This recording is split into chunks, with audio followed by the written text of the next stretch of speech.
It's Eddie Murphy week. Why is it Eddie Murphy week? Because I said so. Shut up about it, guys. Jeez. Basically, with Coming to America, not Coming to America, Coming to America, coming out at the end of the week, I decided to celebrate the career of Eddie Murphy in film.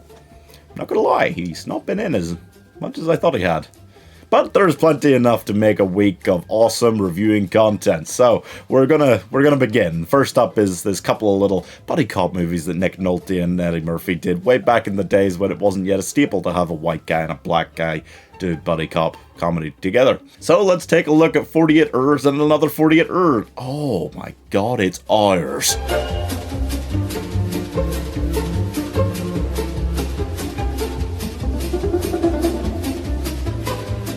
We ain't partners, we ain't brothers, and we ain't friends. I'm putting you down and keeping you down until Gans is locked up or dead. And if Gans gets away, you're gonna be sorry you ever met me.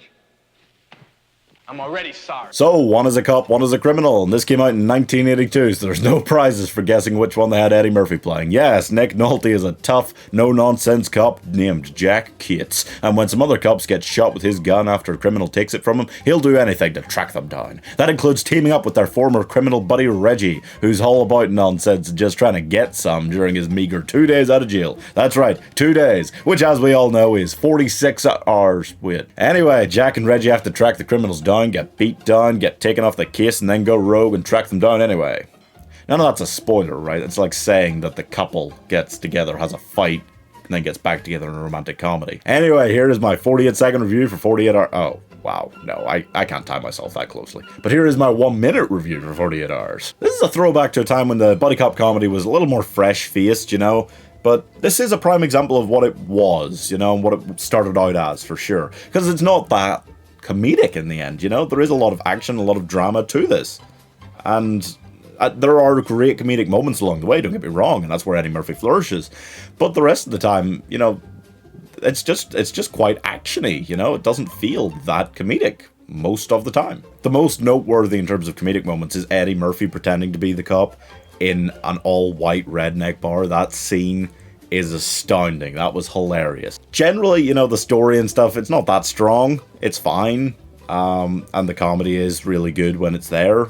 You know, there's not that much Eddie Murphy actually in it. You know, he doesn't turn up until like half an hour in. There's so much stuff about the villains at the very start, and then Nick Nolte and his first meeting with the villains, and then he goes and meets them. But it's good. It's still enjoyable, and I'm giving 2 days for two men to become two brothers, 71 out of 100.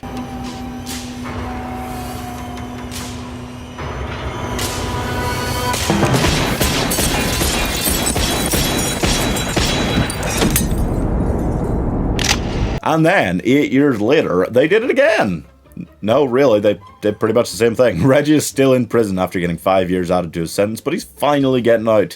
Unfortunately, while tracking the mysterious Iceman, Jack Cates has run into some trouble with the law because he can't prove that a man he shot had a gun when he shot him. With Jack potentially going to jail just as Reggie gets out, he decides to threaten Reggie by not giving him the money Reggie had coming to him at the end of the first film.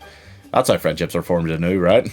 Anyhow, the brother of the guy that they took down in the first film is here with his biker buddies, and they've got a bone to pick with the Iceman too, but they also want to take down Jack and Reggie. You're already getting a solid idea of how much shitter this one is, right? Good. So can Jack and Reggie do the thing to get the stuff and take down the guy before their time limit elapses? Is there even a time limit in this one? I guess maybe they had 48 hours from when Reggie got out of jail before Jack was going on trial for manslaughter. Gee, I don't know, this was not good.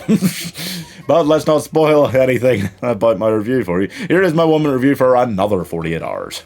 You know, I heard this one really sucked, and I can't say I'm disappointed based on those expectations I had going in. You know, it meets them. It meets my low expectations, you know. Both characters kind of suck in this one. You know, Jack is a real bastard. He just sucks. You hate him in this one throughout.